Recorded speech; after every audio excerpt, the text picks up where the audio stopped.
Hello guys, share ko lang sa inyo ang birthday celebration ng aking anak, yung preparation na ginawa ko. So eto na nga, umaga tayo na malengke, dito lang tayo sa doon na malengke. Nagluto lang tayo ng lumpia Shanghai. Ito na nga sinangkapan na natin. Grinay natin yung meat, bali white meat pa nga pala yung ginamit natin, chicken. Lagyan natin ng bell pepper, celery, sibuyas, bawang, paminta, pampalasa, magic sarap or asin pwede naman po. Mix lang natin and then i-gagay natin dito sa ating processor. And then after na nagdat na rin po tayo sa ating lumpia wrapper and then ready to fry na po. Then ang prepare nating food is for sa mga klase niya po kasi nag-invite po siya sa mga klase niya. So dito daw sila magla-lunch. So, naluto lang po natin is yung pasit na lang po yung naluto natin tsaka lumpia. Hindi na tayo nagluto ng ulam kasi medyo oras na rin po. At ito na po ang ating napakasarap na pansit. As you can see, medyo basa po siya kesa naman po sa yung iba kasi dry yung pagkakaluto. Ito medyo basa po siya, so papatuloy na lang po natin.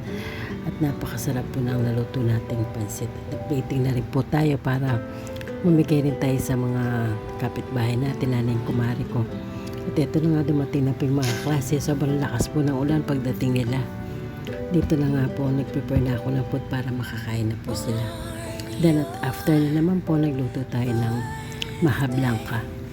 Ito, napaka-creamy po ng maha blanca natin. So ginawa natin, nilagyan na ito ng gatas, ng sugar, ng condensed milk. I-mix lang po natin and then hanggang sa lumapot po ito.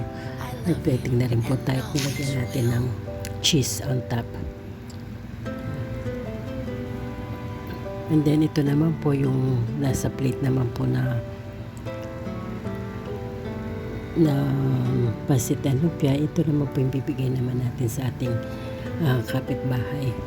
At nag-prepare na rin tayo ng spaghetti. So, ginawa ko dati nakaseparate ko yung spaghetti tsaka yung sauce. So, para mas mabilis na lang po, nag-plating na tayo sa plate. Nag-mix na agad tayo and then nilagyan na natin ng cheese on top. Ito, napakasarap po ng ating spaghetti sauce. So, ginamit natin dito is beef para mas malasa po siya compare mo sa pork. At yung sauce naman po, spaghetti sauce is royal po. Yung 4 cheese ang ginamit natin para mas creamy po siya at ma-cheese.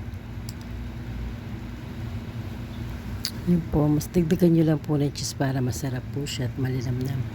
At nag-prepare na rin po tayo dito sa ating lamesa.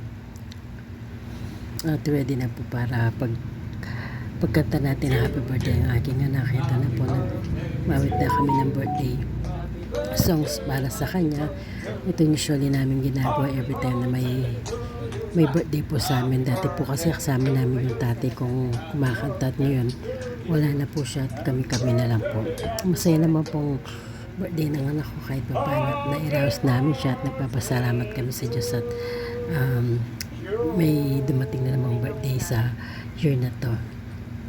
Yun lang po siya share ko. Thanks for watching everyone. Have a good day.